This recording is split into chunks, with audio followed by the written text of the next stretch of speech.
চলো আজকে তোমাদের সাথে শেয়ার করি বছরের একদম শেষ দিনটা কেমন কাটলো। মিটিং শেষ করার পর আমরা একদম সুন্দর করে রেডি হয়ে গেছিলাম, কারণ আমাদের হোটেলে ছিল কিন্তু একটা grand event only for 31st night. আর হ্যাঁ, এই লুকসটায় আমাকে কেমন লাগছে অবশ্যই একটা ছোট্ট কমেন্ট করে জানিও। এই দেখো, তারপর আমরা সবকিছু প্রিপারেশন নিয়ে নিয়েছিলাম। যেহেতু আমার ডিউটি পড়েছিল বক্স অফিসে, বাট তাও তার ফাঁকেই আমি দৌড়ে দৌড়ে চলে আসছিলাম ইভেন্ট দেখতে যে কেমন সবকিছু চলছে। আর কি সবকিছু কাজ বাজ শেষ করে আমরা সবাই মিলে দৌড়ে চলে যাই ডান্স ফ্লোরে ফাটিয়ে নাচ করতে।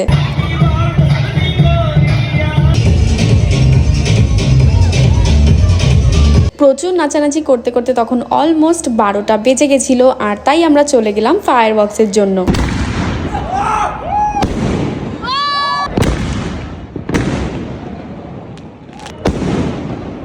অ্যান্ড দেন এক এক করে আমি সবাইকে গিয়ে নিউ ইয়ার উইশ করছিলাম, আর এখন ভিডিও থ্রু তোমাদেরও উইশ করছি। Wishing you a very happy new year to all. তোমরা সবাই খুব খুব খুব ভালো থেকো, আর নতুন বছরটা তোমাদের খুব ভালো কাটুক। এবার আমি একটু ইমোশনাল হয়ে চলো তোমাদের সাথে কিছু কথা শেয়ার করি। খারাপ সিচুয়েশনে যারা খিল্লি ওড়ায় মজা নেয়, তারা এটা ভুলে যায় যে সেই সেম সিচুয়েশনে তারাও একদিন পড়তে পারে। এই বছরটা আমাকে কর্মা কথাটার প্রুফ দিয়ে গেল। তার সাথে সাথে এই বছরে আমি নিজেকে অনেক বেশি টাইম দিয়েছি, তার সাথে আমার কাজকেও। তাতে আমি নিজেকে অনেক বেশি কনফিডেন্টও ফিল করতে পারি। তোমাদের নিউ ইয়ার রেজলিউশন আমাকে কমেন্টসে জানিও। টাটা।